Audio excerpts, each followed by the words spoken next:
नमः।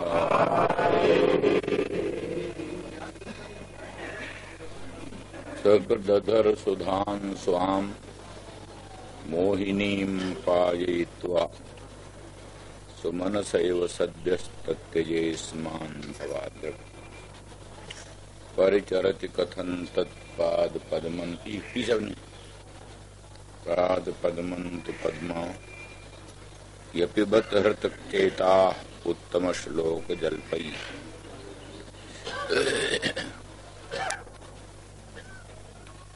कल के प्रसंग में ये कहा गया कि वो सुधा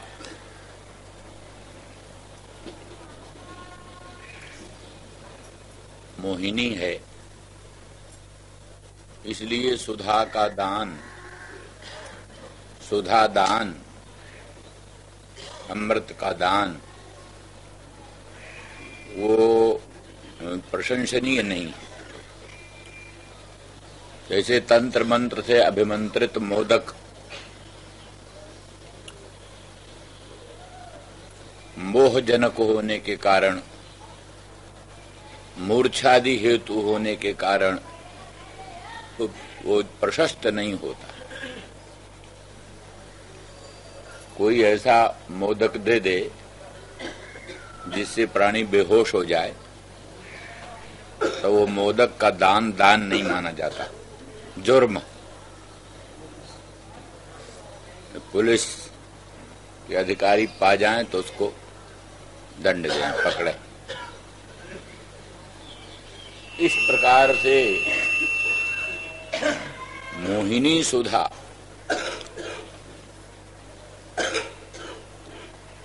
विवेक भ्रंश करी, विवेक भ्रंश करी, विवेक भ्रंश कर देती।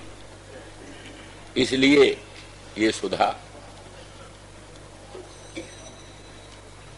का दान अभीष्ट नहीं। उन्होंने कहा था ना, कोई जल दान करता है तो भी प्रशंसनीय होता है, उपालंभनीय नहीं होता। उन्होंने तो आप लोगों को सुधा दान किया, सुधा दान किया, फिर उनका आक्रोश क्यों कर रही हो? इस पर ही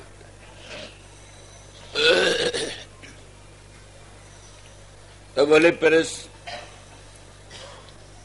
इस मोह के उतारने का कोई उपाय करो। मोह व्याप्त हो गया है तो उसको मोह के अपाकरण का, मोह की निवृत्ति का कोई उपाय करो। तो बोले वो उपाय सहस्रों से भी वो आसक्ति, मदन मोहन श्याम सुंदर ब्रजेंद्र नंदन के मंगलमय मुख चंद्र की सुमधुर अधर सुधारस को पान कर लेने से जो आसक्ति होती है, जो विवेक भ्रंश होता है, वो किसी भी उपाय से निवर्तनीय नहीं, किसी भी उपाय से उसकी निवृत्ति नहीं होती। इसी बात को सूचन करते हुए बोले स्वाम माने असाधारणीम, स्वाम असाधारणीम सुधाम, वो असाधारणी सुधा है, उसकी कोई चिकित्सा ही नहीं है। तज्जनित मोह की निवृत्ति किसी अन्य उपाय से संभावित नहीं। सुकृदधर सुधां स्वाम मोहिनी।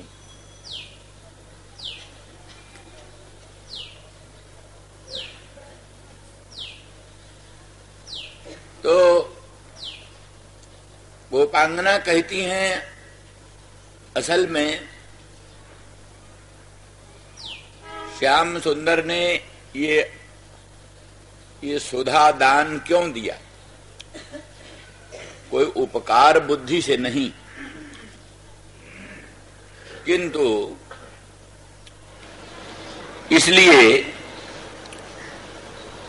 कि ये गोपांगना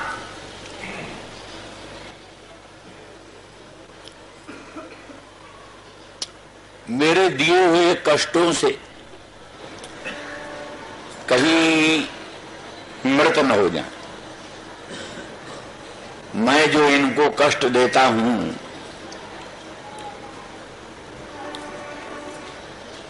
इनको मोहित करके, और बताया न पीछे कि आसक्ति जनक सुधा का पान करा करके, अमृतमय मुखचंद्र के सुमधुर अधर सुधा रस का पान करा करके उन्होंने आसक्ति उत्पन्न कर दी, मन दुरंत लालसा उत्पन्न कर दी, और साथ ही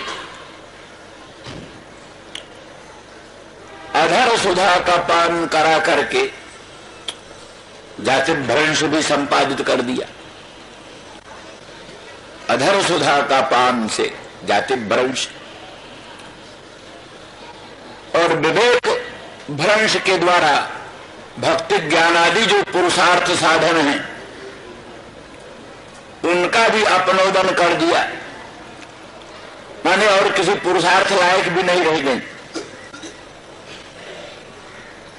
श्याम सुंदर के मुखचंद्र की सुमधुर अधर सुधारस का पान करके विवेक भ्रंश हो गया। अब ज्ञान और भक्ति के भी साधन नहीं रह गए, क्योंकि ज्ञान भक्ति में तो अपेक्षित होता है विवेक। विवेक ही न रहा तो कैसा विज्ञान विज्ञान होगा, कैसी भक्ति होगी।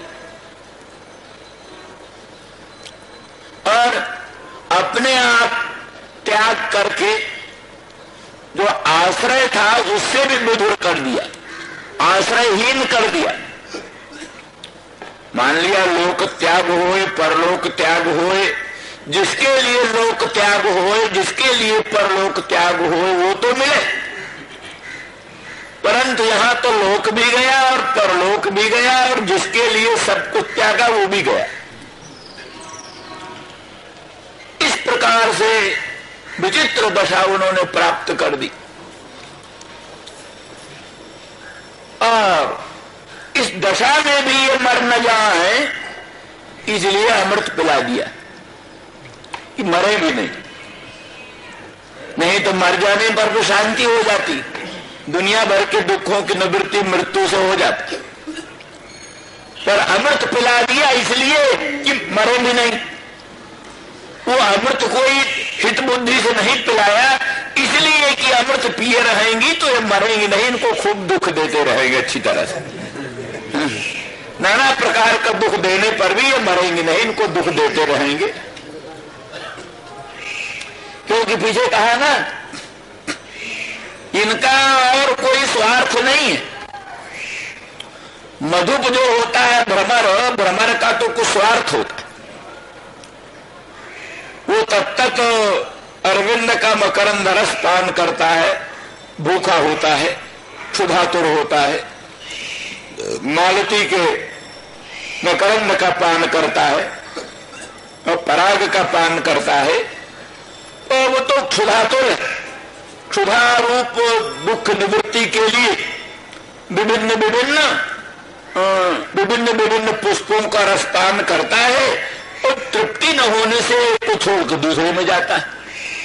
तृप्ति कोई किसी की भूख मिट जाए तो न जाए, लेकिन एक कमल के पुष्प का रस पान किया, तृप्ति नहीं हुई तो दूसरे कमल में पुष्प रस पान करने के लिए गया, उसमें भी तृप्ति नहीं है तो तीसरे में गया, चौथे में गया, तो वो तो क्षुधातुर है, व्याकुल है।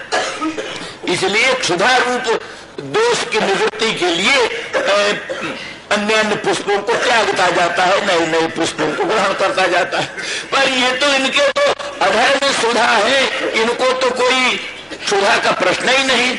जिसके अधर में सुधा हो उसको तो कोई क्षुधा का प्रश्न नहीं, इसलिए इनका कोई स्वार्थ नहीं है। ये तो सिर्फ एकमात्र सुमनसों को दुखदान देना ही इनका सुख है। सुमनस लोगों को, उत्तम मन वाले जो हैं, सीधे साधे उत्तम मन वाले, ऐसे लोगों को दुख देना ही इनका सुख है, उसी को सुख मानते। इसलिए अभी लोग मर जाएंगे तो दुख किसको देंगे? ये लोग मर जाएंगे तो दुख किसको देंगे? इसलिए अमृत पिला करके मरण से भी वंचित कर दिया। और तो पुरुषार्थ क्या मिलेगा? मरना भी नहीं मिलता, मरना भी मिलना दुर्लभ है।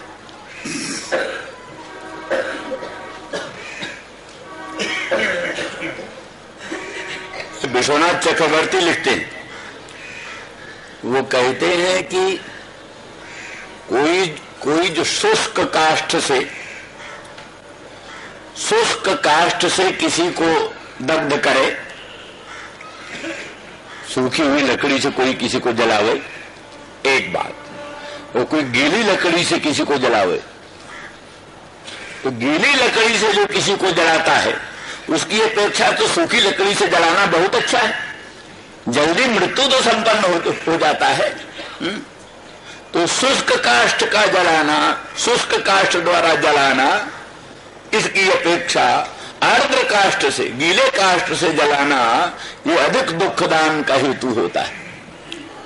इस रीति से इन्होंने अधर सुधा पिला करके, अधरामृत पान करा करके और मरण को दुष्टक बना दिया, कठिन बना दिया।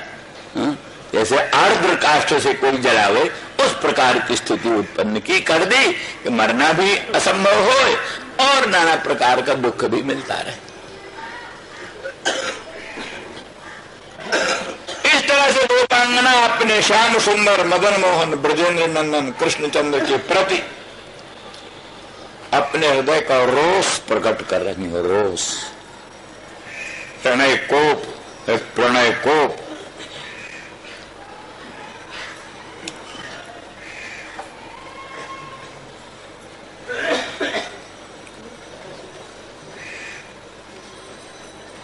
इसीलिए चक्रधर सुधां स्वाम मोहिनीं पाययित्वा सुमनसेव सद्यस्तत्यजे स्मान् भवादृक्।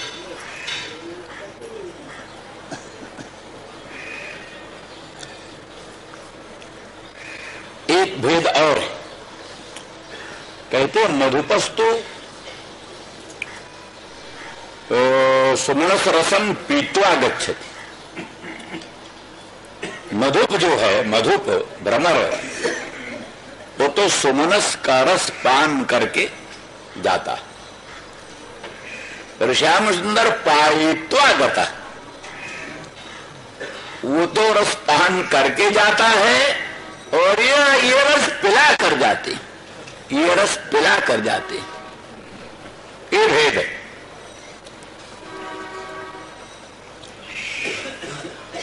तो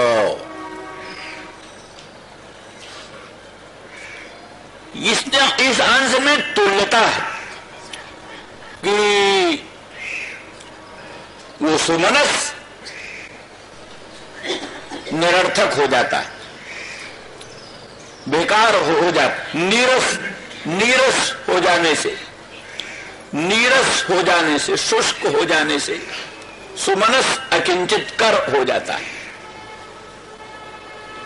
इसी तरह से श्याम सुंदर ने जिसको अपने मंगलमय मुख चंद्र की सुमधुर अधर सुधा रस पिला दिया, वो भी बेकार हो जाता है, निरर्थक हो जाता है, जगत के काम के लायक नहीं रह जाता। उनको दुनिया में कहीं रस उत्पन्न नहीं होता। अन्यत्र रसानुत्पादनार्थम, जिसको भगवत रस प्राप्त हो गया, दूसरा रस कहां आएगा? भगवत रस की अनुभूति होने के बाद दुनिया का कोई वो रस नहीं भाषित होता, न उसके प्रति इतर राग विस्मारण नृणाम। इतर राग जो है, दुनिया का इतर राग जो है, इतर राग को ये विस्मरण कर देता, भुला देता। दुनिया का राग कोई रहने नहीं देता। इसलिए दुनिया में कहीं रस, किसी जगह भी रस की अनुभूति नहीं होती। जिसको भगवत रस की अनुभूति हुई उसको दुनिया में किसी भी रस की अनुभूति नहीं होती। तो दुनिया में जिसको रस न भाषित हो, दुनिया में क्या व्यवहार करे? लोग कहते हैं अब भाई दुनिया में कुछ रस नहीं रह गया। तो जब कुछ रस नहीं है व्यवहार में, रस नहीं है संसार में, कौन फिर संसार करता है?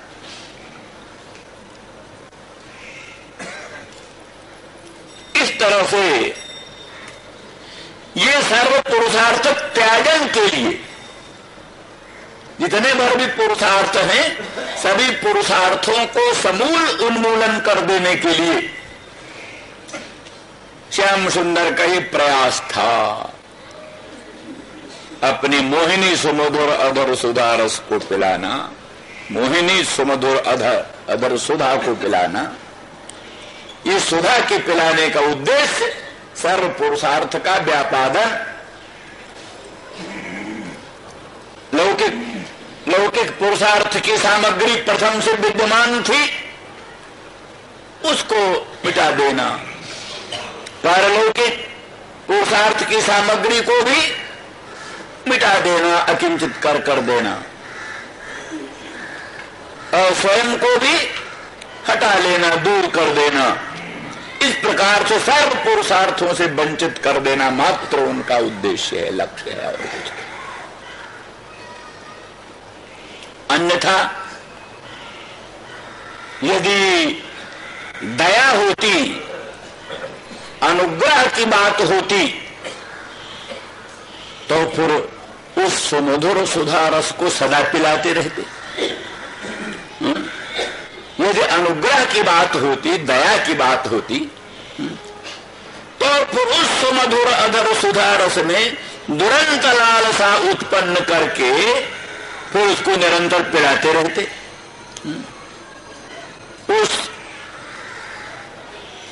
उसकी प्राप्ति में बाधा क्यों डाल दिया? इसलिए सकृत ही एक बार ही सुमधुर अधर सुधा रस पिलाया, दुरंत लालसा उत्पन्न करके स्वयं अपसृत हो गए, हट गए। इसलिए मालूम पड़ता है यही सब उद्देश्य था। कहा जा सकता है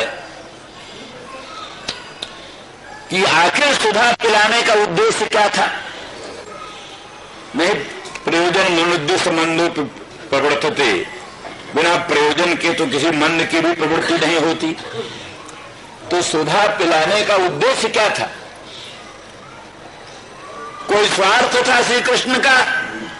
ये तो कह नहीं सकते।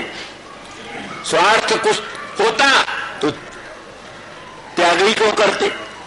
स्वार्थ होता तो त्याग क्यों करते? त्याग दिया, गोपांगनाओं को त्याग दिया, ब्रजसीमंतनी जनों को, उनकी शिरोमणि भूता राधा रानी वृषभानु नंदिनी को त्याग दिया। त्याग देने से मालूम पड़ता है कि मोहिनी सुधा पान कराने का कोई अपना स्वार्थ उनका नहीं था। अपना स्वार्थ होता तो त्यागते नहीं।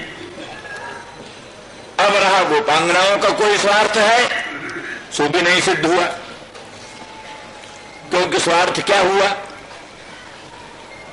जब दुख निवृत्ति हुई नहीं, दुख निवृत्ति उत्तरोत्तर बढ़ती गई, तो दुख निवृत्ति उत्तरोत्तर बढ़ती गई तो फिर उनका भी स्वार्थ क्या हुआ? निरुद्देश्य प्रवृत्ति होती नहीं। तो ये सुमधुर अधर सुधा का पान क्यों कराया? इसलिए भक्तजनों की कल्पना है, इसका उद्देश्य है निरोध। जिस निरोध की कल चर्चा की, निरोध माने संसार से मन हटा कर अपने स्वरूप माधुर्य में मन को अवरुद्ध कर देना। सद्यो हृदय अवरुद्धते त्रिकृत भी वाली बात। सद्य प्राणी के अंतःकरण को अपने स्वरूप सौंदर्य में, स्वरूप माधुर्य में निरुद्ध कर देना, यही उद्देश्य।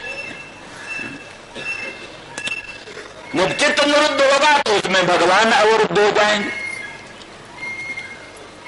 भगवत चरित्र में अवरुद्ध चित्त में भगवान अवरुद्ध हो जाते हैं।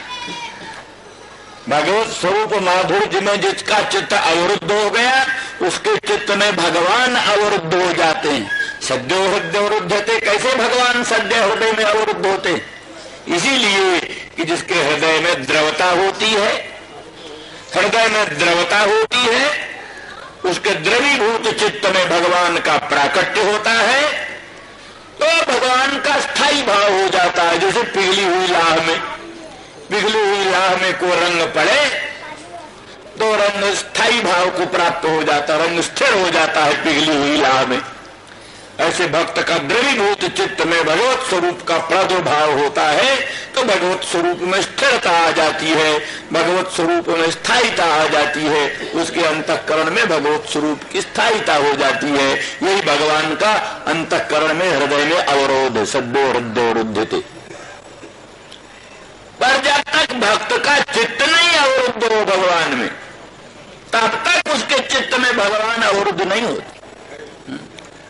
भगवान किसी के चित्त में तभी अवरुद्ध होते हैं, किसी के अंतःकरण में बंदी कैदी भगवान तभी बनते हैं जब उसका अंतःकरण पहले भगवान में बंदी हो ले।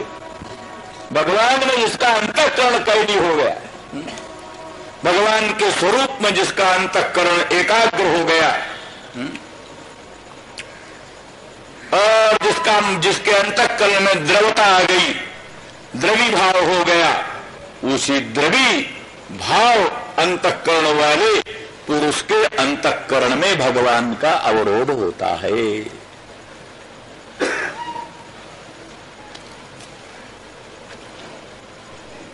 इसलिए यही उद्देश्य हो सकता है और कोई उद्देश्य नहीं हो सकता।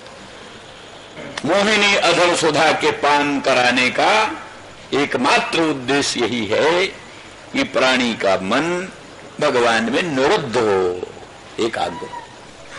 क्योंकि जिसको स्वाद नहीं प्राप्त है, जो भगवान के अनंत माधुर्य को नहीं जानता, अनंत सौंदर्य को नहीं जानता, भगवान के अचिंत्य अनंत लोकोत्तर कल्याण गुणगणों का अनुभव नहीं कर पाता, भगवान के श्री अंग की अनंत सुंदरता, मधुरता, सरसता का आस्वादन नहीं कर पाता,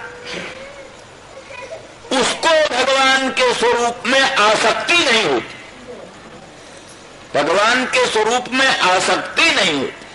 जिसको भगवान के स्वरूप में आसक्ति नहीं होती उसमें भगवान का अवरोध नहीं होता, उसमें भगवान का आविर्भाव नहीं होता। ये स्वाभाविक कार्य कारण भाव है।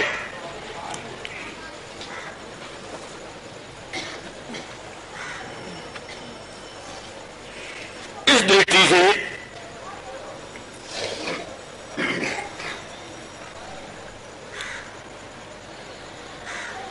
सकृदधर सुधां स्वां मोहिनीं पाययित्वा सुमनसो सद्यस्तत्यजे स्मान् भवाद्रको।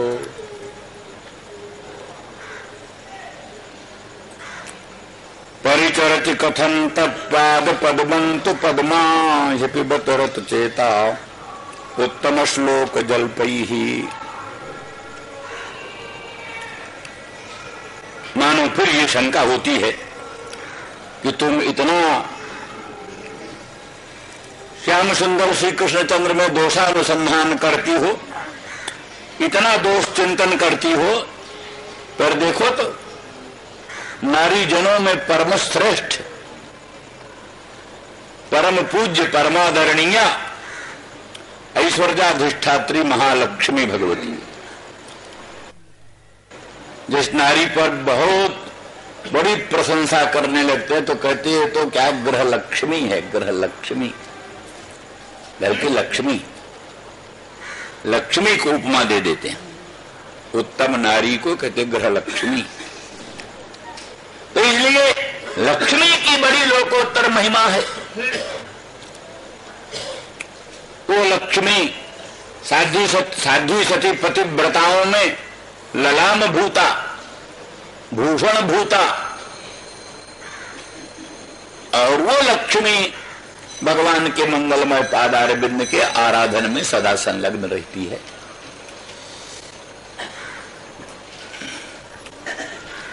तो इसी स्थिति में आप लोगों की ओर से इतना दोषानुसंधान कृष्ण में अनुचित। तो एक क्षण के लिए निरुत्तर होती हैं, अबाक होती हैं, परंतु क्षणांतर में ही उत्तर सूझता है। हाँ, आश्चर्य तो है किस तरह से लक्ष्मी, ऐश्वर्याधिष्ठात्री महालक्ष्मी, त्रिरत्नों में ललाम भूता, रत्नभूता लक्ष्मी, वो कैसे श्याम सुंदर कृष्णचंद्र के पादार बिंद की आराधना करती है तो आश्चर्य की। परंतु फिर कहती है कोई आश्चर्य की बात नहीं। पिबत हृत चेता उत्तम श्लोक जलपई ही। उत्तम श्लोक के जो मीठे मीठे वचन हैं, उन मीठे मीठे वचनों का एक चमत्कार है। मीठे मीठे वचनों के चमत्कार में चमत्कृत होकर वो भी विवेक शून्य हो गई। इसीलिए विवेक शून्य होने के कारण ही छल छद्म से युक्त श्याम सुंदर ब्रजेंद्र नंदन का अनुसरण करती। इसलिए वो तो उदासीन है, निरपेक्ष। शुरू में ही कहते लक्ष्मी ने वर्णित उसी हालत में किया। क्षीर समुद्र का मंथन करने से लक्ष्मी का प्रादुर्भाव हुआ, तो लक्ष्मी के अनंत सौंदर्य से, अनंत माधुर्य से, दिव्य आभा प्रभा कांति से मोहित होकर सभी लक्ष्मी को चाहने लगे। लक्ष्मी को कौन न चाहे। तो लेकिन फिर लक्ष्मी किसको मिले, तो ही निश्चय हुआ लक्ष्मी स्वयं, जिसके कंठ में अपनी बनमाला डाल दे, जयमाला डाल दे, स्वयंवर हो। लक्ष्मी स्वयं जिसके कंठ में जयमाल डाल दे, उसी की लक्ष्मी। अब लक्ष्मी ने सोचा किसके कंठ में जयमाल डालें, हमको बहुत लोग चाहते हैं, बहुत लोग हमको चाहते हैं, परंतु क्या करें, जो लोग हमको चाहते हैं उनको हम नहीं चाहते। बहुत से लोग हमको तो चाहते हैं पर हम नहीं उनको चाहती, हमारा मन उनकी ओर आकृष्ट नहीं होता। और जो कोई सुमंगल है जिसको हम चाहते हैं वो हमको नहीं चाहता। जो हमको चाहते हैं उनको तो हम नहीं चाहती, और जिनको हम चाहते हैं वो हमको नहीं चाहते हैं। यही तो कहानी। लक्ष्मी के पीछे पड़े हुए जो लोग हैं, लक्ष्मी को बुला रहे हैं, आओ आओ लक्ष्मी, आओ आओ लक्ष्मी। वो लक्ष्मी से बहिष्कृत, लक्ष्मी उनके यहां आती नहीं। और भगवान को अनंत ब्रह्मांड नायक अशरण शरण अकारण करुण करुणा वरुणालय भगवान को लक्ष्मी चाहती है, पर भगवान निरपेक्ष है। आप्त काम पूर्ण काम आत्मा राम परम निष्काम। क्योंकि उनके लिए लक्ष्मी का कोई प्रयोजन नहीं, क्योंकि प्रयोजन में वही तीन चीज आती है जो हम कहते हैं, अतिशयाधान, महत्वातिशयाधान, आनंदातिशयाधान और अनर्थ निवारण।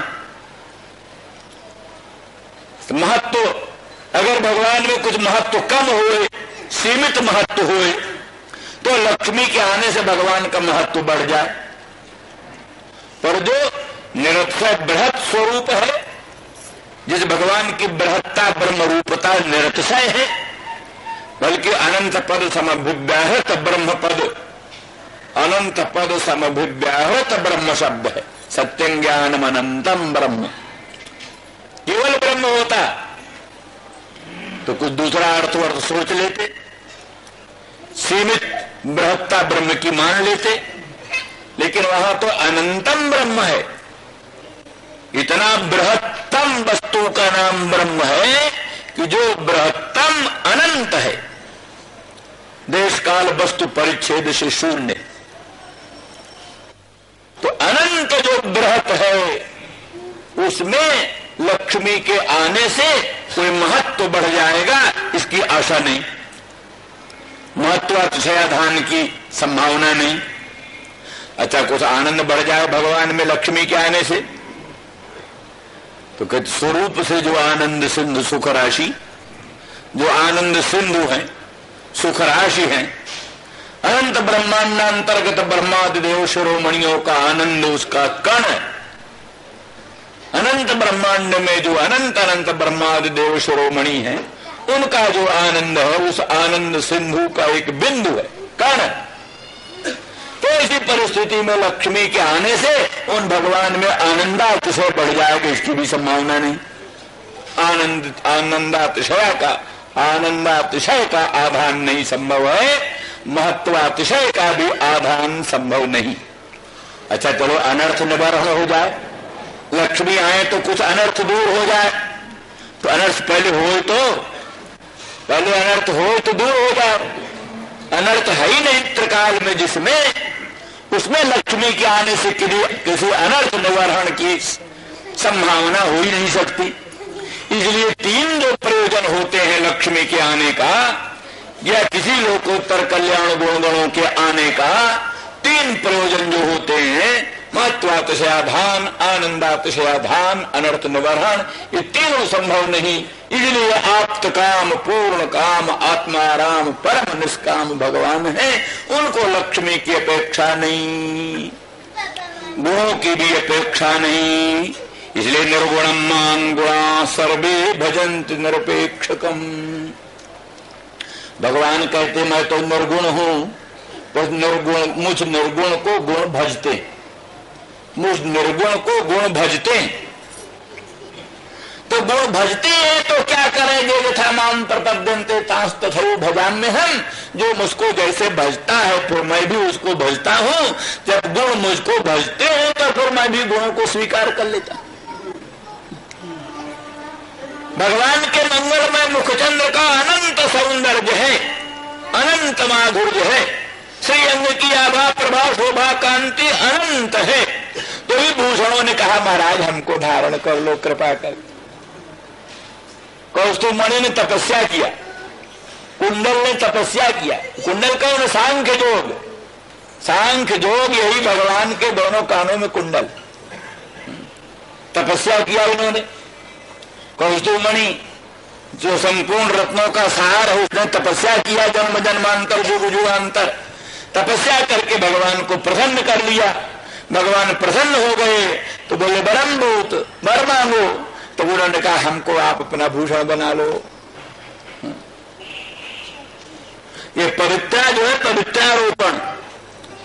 वैष्णव में एक व्रत चलता है तो व्यापक, वैष्णव में शैव में सभी में होना चाहिए पवित्रारोपण। उसकी यही कथा है कि वो वासुकी नाग का छोटा भाई देवभाग, उसने बड़ी तपस्या किया जुग जुगांतर तक। भगवान भूत भावन सदाशिव जी प्रसन्न हो, बोले वरदान मांगो। वरदान मांगो तो कहा महाराज हमको अपने कंठ का भूषण बना लो। भगवान ने कहा अच्छा भाई आ जाओ। तो भगवान के गले में जो जहरीला भयंकर विषैला सांप है वही है वासुकी नाग का सगा भैया। तो फिर भगवान ने उसको निहाल कर दिया। आगे कहा देखो जो तुमको धारण नहीं करेगा उसका सारा जग तपदान व्यर्थ जाएगा। इसलिए पवित्रारोपण का नियम है। चाहे तो श्रावण शुक्ला एकादशी को, श्रावण शुक्ला पूर्णमासी को पवित्रा बना करके और उसकी विधि विधान पूर्वक पूजा करके उस पवित्रा को भगवान को भी अर्पण करना चाहिए और स्वयं भी भगवत प्रसाद रूप में ग्रहण करना चाहिए। तो ये सब भगवान को अपेक्षा नहीं थी उस बासुकी नाग के गले में लगाने का, किंतु उसने तपस्या किया तो क्या करे। भगवान को कौस्तुभमणि की अपेक्षा नहीं थी, भगवान को कुंडल की अपेक्षा नहीं थी, क्योंकि उनकी तो सुंदरता, मधुरता, सरसता जो ही अपरंपार थी। क्या आवश्यकता थी भूषण अलंकार की। लेकिन जब भूषणों ने तपस्या किया, गुणों ने तपस्या किया, जन्म जन्मांतरों तक तपस्या करके वरदान मांगा, हमको कृपा करके आप अंगीकार कर लो, तो भगवान ने अंगीकार कर लिया। ऐसे जब यहाँ लक्ष्मी देख लिया कि जो हमको चाहते हैं उनको हम नहीं चाहती, और जिसको हम चाहती है वो हमको चाहता ही नहीं, लेकिन जो कुछ भी हो चाहे चाहे न चाहे, पर हम तो उनको भजेंगे, हम तो उन्हीं के कंठ में जयमाला डालेंगे। बस ये सोच करके लक्ष्मी ने भगवान के कंठ में जयमाला डाल दी। जब डाल दिया तो भगवान ने कहा, अच्छा लक्ष्मी तुमने जयमाला डाल दिया, हमारे न चाहने पर भी तुम हमको चाहती हो, तो आओ हम तुमको अपने हृदय पर स्थान दे। इसलिए भगवान ने अपने वक्ष स्थल पर, हृदय स्थल पर लक्ष्मी को निवास दिया। इसलिए जो वाम वक्ष स्थल पर वामावर्त जो सुवर्ण वर्ण रोमराजी है, वामावर्त की सुवर्ण वर्ण रोमराजी वाम वक्ष स्थल पर भगवान के विराजमान है, वही श्री का चिन्ह, लक्ष्मी का चिन्ह। तो लक्ष्मी को भगवान ने, अर्थात जो न चाहने पर भी भगवान को चाहता है, उसको फिर भगवान बड़ा आदर देते हैं और उसको लक्ष्मी को अपने हृदय स्थल पर निवास स्थान दिया। इस तरह से लक्ष्मी ने, इंदिरा ने इस भाव से सर्वानपेक्ष हो करके, सर्वत्याग करके, ब्रह्मादेव भूतिथम जदपांग मोक्ष कामास तपस्समचरन् भगवत प्रपन्ना सा श्री सुभासमरविंद बनम विहाय यत्पाद पंकज मलम भजते नुरक्ता। अनुरागिनी श्री अपने अरविंद बन निवास स्थान को छोड़कर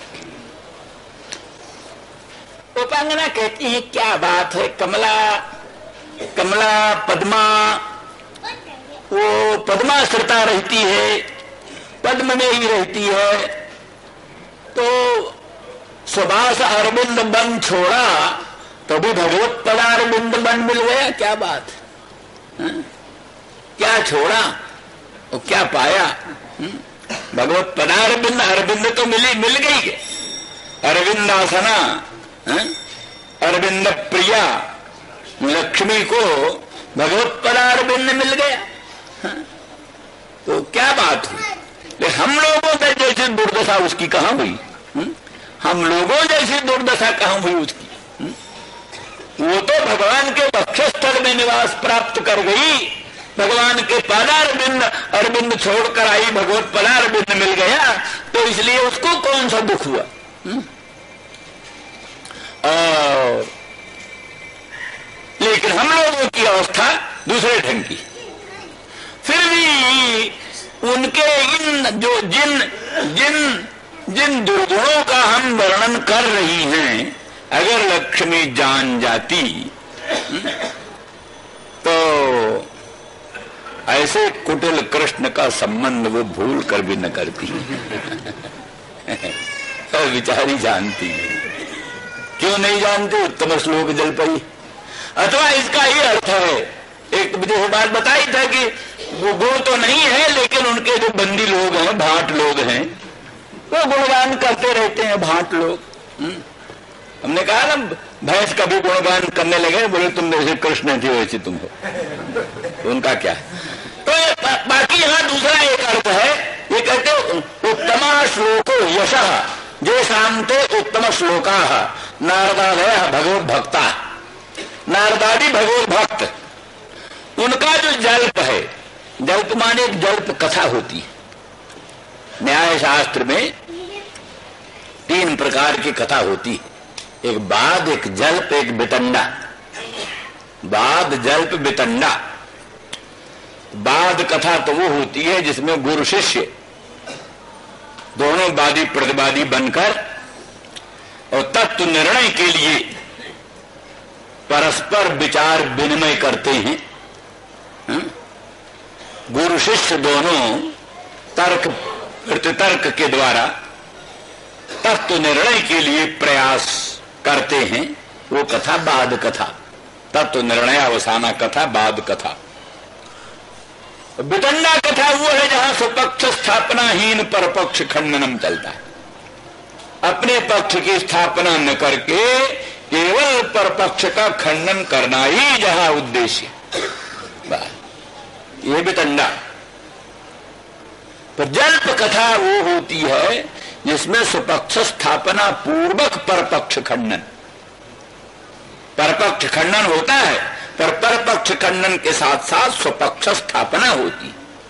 तो स्वपक्ष स्थापना पूर्वक परपक्ष खंडन नाम की जो जल्प कथा है, नारद आदि भगवत भक्तों की जो जल्प कथा है, माने स्वपक्ष स्थापन पूर्वक परपक्ष खंडन, तो भगवत भक्ति करनी चाहिए, कृष्ण भक्ति करनी चाहिए, मदन मोहन श्याम सुंदर की चरित्रामृत का रसास्वादन करना चाहिए। इस स्वपक्ष स्थापन करके और पीछे जो कृष्ण के प्रति दोषारोपण वाले परपक्ष हैं, जो कृष्ण में दोषारोपण करने वाले परपक्ष हैं, उन परपक्षों का खंडन करते हैं। तो स्वपक्ष स्थापना करके परपक्ष खंडन करने वाला जो जल्प है, नारद आदि भक्तों का जो जल्प कथा है, वो जल्प कथा से बिचारी लक्ष्मी अभिभूत हो गई, भोरी भारी उत्तर न दे पाई, उन उत्तम श्लोकों के जल्प का खंडन न कर पाई, इसलिए बिचारी लक्ष्मी उनके पाद पंकज की आराधना में लग गई। बोले क्यों नहीं खंडन कर पाई? क्या उसके पास कोई तर्क नहीं थे? क्या लक्ष्मी के पास कोई युक्तियां नहीं थी? लक्ष्मी अपनी युक्तियों से नारद आदि भक्तों का पक्ष खंडन कर सकती थी। बोले उत्तम श्लोक, इनका यश दिग्दिगंत में फैला हुआ है। भाई बनाए की बात होती है, इसका प्रभाव दुनिया पर पड़ा होता है। वो छोटी सी साधारण सी बात कोई कहे तो भी लोग उसी को मानते। छोटी सी साधारण सी भी बात कहे कोई, अब गांधी जी आदि बिल्कुल तर्कहीन बात, बहुत नगण्य बात कहते थे, लेकिन सारे अखबारों में बड़ा महत्व देते थे, बड़ा प्रचार और टीका और टिप्पणी और संपादकीय और तमाम दुनिया भर की क्या क्या बातें निकलने लगती थी। सब कहते वाह वाह वाह वाह, बहुत अच्छी बात कही, और बात कुछ नहीं, बात क्या थी? तो वो मतलब ये हुआ कि उनका एक यश बढ़ चुका था, एक प्रभाव बढ़ चुका था। इसका प्रभाव पड़ जाता है, यश बढ़ जाता है, एक बार आतंक जम जाता है तो उसकी साधारण सी बात भी महत्व की लगने लगती है। इस तरह से नारद आदि उत्तम श्लोकों का यश संसार में दिग्दिगंत में फैल चुका है, उनका प्रभाव महिमा फैल चुकी है, इसलिए उनकी साधारण सी बातों का महत्व बढ़ जाता है। दूसरों के लोगों की उतना बातों का महत्व नहीं बढ़ पाता। इस प्रकार की स्थिति, तो इसलिए पिबत हृत चेता, इस तरह से उत्तम श्लोक जल्पों से या तो उनके जो प्रशंसक लोग हैं उनकी अभीक्ष उक्तियों से, बार बार कहने से, असल में बात तो यही होती है भगवान के चरणों में मन किसी का कैसे, यानी ये तो कह तो रही है गोपांगना सब बात आक्षेप के रूप में, दोषानुसंधान के रूप में, लेकिन रूपांतर जो साधनोपदेश भी है, रूपांतर से ये साधन का उपदेश भी है। सचमुच भगवान के प्रति आकर्षण कैसे होता है? भगवान में दोषों का अनुसंधान न होकर भगवान में अनंत गुणों का ही अनुसंधान क्यों होता है? असल में उत्तम श्लोक जल्पों से होता है, उत्तम श्लोक जल्पों से होता है। भगवत भक्तों का संग करने से, भगवत भक्तों के जो भगवत संबंधी वचन है, भगवत भक्तों के जो भगवत संबंधी वचन है, उन्हीं से भगवान में प्रीति बढ़ती है। नाना प्रकार के दोष तो अपने आप बुद्धि में आते हैं, लेकिन जो भक्तों का सत्संग करते हैं उनमें यह स्वभाव आ जाता, गुण तुम्हार समुझै निज दोषु, गुण तुम्हार समुझै निज दोषु, यही सब भांत क्या, हाँ तुम्हारा भरोसू, ये तो सब भांत से आपका ही भरोसा। हर एक काम में भक्त अपना ही दोष समझता है, दोष हमारा ही है, भगवान का दोष कुछ नहीं। भगवान तो परम कृपालु हैं, परम दयालु हैं। ये भाव जो भक्त के मन में आता है, अपना दोष ही भाषित होता है, भगवान का गुण ही भाषित होता है, ये किसका प्रभाव है? ये भगवत भक्तों के संग का प्रभाव। जो भगवत भक्तों के संग में बैठते हैं, भगवत भक्तों की सभा में बैठते हैं, भगवत भक्तों के मुखारबिंद से निर्गलित भगवत चरित्रामृत का रसास्वादन करते हैं, उनको फिर भगवान में गुण ही गुण भाषित होने लगते हैं। भगवान में कोई दोष भाषित नहीं होता, दोष सब अपने में भाषित होने लगते हैं, गुण सब भगवान में भाषित होने लगते हैं। ये सब विशेषता भगवत संग, भगवत संगी संग का है। भगवत संगियों का जो संग है, भगवान के जो संगी हैं, भगवान के संगियों का संग होता है, तब ऐसी सब बातें आती हैं। तो इस दृष्टि से आश्चर्य प्रकट करती हुई कहती, परिचरति कथम तत्पाद पद्मंतु पद्मा, कि पद्मा उनके पादारविंद की परिचर्या क्यों करती है, कैसे करती है, ये सचमुच विचारणीय प्रश्न है। तो ज्ञातम, ठीक है, मालूम हो गया। इस तरह से वो उत्तम श्लोक जल्पों से बिचारी का चित्त, बिचारी की बुद्धि अपहृत हो गई है, इसलिए विवेक शून्य हो गई है, इसलिए वो स्वयं दोषानुसंधान नहीं करती और अनुसरण करती हुई उनके पादारविंद की आराधना करती है।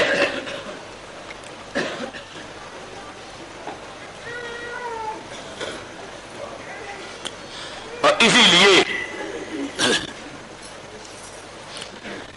ये भी बात है कि श्याम सुंदर जैसे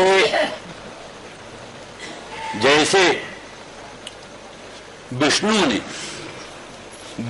ने जैसे क्या नाम सुमनस श्रेणी को, सुमनस श्रेणी मान देव श्रेणी, सुमनसा माने देवान, देवों को, विष्णु भगवान ने देवताओं को अमृत पिलाया, देवताओं को अमृत पिलाया। तब प्रसिद्ध आख्यान है पुराणों में, क्षीर समुद्र का मंथन हुआ, क्षीर समुद्र का मंथन हुआ, क्षीर समुद्र के मंथन से अमृत का प्रादुर्भाव हुआ। उस अमृत के लिए देवासुर संग्राम प्रस्तुत हुआ। देवता और असुर दोनों उस अमृत को पाने के लिए बेहाल हो उठे, लड़ने को प्रस्तुत हो गए। देवताओं ने चाहा हम अमृत छीन लें, असुरों ने चाहा हम अमृत छीन लें। देवासुर संग्राम अमृत के लिए प्रस्तुत हुआ तो भगवान ने मोहिनी रूप धारण किया, मोहिनी रूप धारण किया। मोहिनी रूप धारण करके और अपने दिव्य सौंदर्य से, दिव्य माधुर्य से, लोकोत्तर प्रभाव से, अपनी मोहिनी शक्ति सब पर डालकर, मोहिनी का जादू डालकर सबको मोहित कर लिया। और असुर लोग मोहिनी को देखकर मोहित हो गए। उन्होंने स्वयं चर्चा चलाई, देखो सुनो, तुम तो बड़ी अच्छी हो, हमारा असुरों का, देवताओं का, भाई भाइयों का बड़ा विवाद हो रहा है, झगड़ा हो रहा है, तुम कहीं मध्यस्थ बन जाओ तो हमारा झगड़ा मिट सकता है। तुम मध्यस्थ बन जाओगी क्या? बड़े अनुनय विनय से, बड़े प्रेम से किसी तरह से उससे बात करना उद्देश्य। मोहिनी के लोकोत्तर सुंदरता से, मधुरता से मोहित होकर। तो उन्होंने बल्कि कहा, तो हमारा कैसे विश्वास करोगे? स्त्रियों पर तो विश्वास नहीं किया जा सकता। स्त्रियों पर विश्वास करना बुद्धिमानी नहीं है। तो इसलिए तुम हम पर कैसे विश्वास करते हो? उन्होंने कहा, नहीं नहीं, हम खूब विश्वास करते हैं, पूरा इत्मीनान है हमको। तुम जो कुछ करोगी बिल्कुल न्याय करोगी, हमको 17 आने विश्वास है। इस तरह से उन्होंने थोड़ा निखनन न्याय से पहले उनकी बुद्धि को डगमगाया। नहीं नहीं, हम पर विश्वास नहीं करना चाहिए, स्त्री लोग हैं। पर देखा वो विश्वास हटाना नहीं था, किंतु स्थिर करना तो थोड़ा निखनन न्याय से। जैसे कोई खूंटा गाड़ता है तो जरा हिलाता है। हिलाने का मतलब है कुछ कमजोर हो तो और दो। थोड़ा निखनन न्याय का मतलब ये, कमजोर हो तो जरा और दो मोहरी मार दे। तो इस तरह से थोड़ा निखनन न्याय से एक बार नानू करके अंत में मान लिया। और फिर उन्होंने अपनी मोहिनी शक्ति का जादू असुरों पर डालकर, उनको चित्र लिखित सा रखकर मोहित करके, और वो जो सुमनसों को, देवताओं को अमृत पिलाया, देवताओं को अमृत पिलाया और असुरों को वंचित कर दिया। असुरों को वंचित कर दिया, देवताओं को अमृत पिलाया। इस प्रकार से जैसे विष्णु ने सुमनसों को, देवताओं को अमृत पिलाया, उसी प्रकार से श्याम सुंदर ब्रजेंद्र नंदन कृष्णचंद्र ने वो अमृत पिलाने का प्रसंग लेकर के अमृत पिलाया। पर अमृत के प्रसंग से वो ऐसा अमृत नहीं था, किंतु वो सब पक्षपात वैसा ही मालूम पड़ा जैसे देवताओं में पक्षपात किया। जैसे देवताओं में पक्षपात करके उनको अमृत पिलाया, उसी प्रकार के पक्षपात का नाट्य रच करके, पक्षपात का नाट्य रच करके और मोहिनी सुधा पिला दिया। मोहिनी सुधा मोहन करने वाली, आसक्ति पैदा करने वाली, दुरंत लालसा उत्पन्न करने वाली और बुद्धिभ्रंश करी सुधा को पिला करके और हमको सर्व प्रकार के पुरुषार्थों से वंचित कर दिया। और इसीलिए सद्यस्तत्यजे हमको कुछ सोचने समझने का अवसर ही नहीं दिया।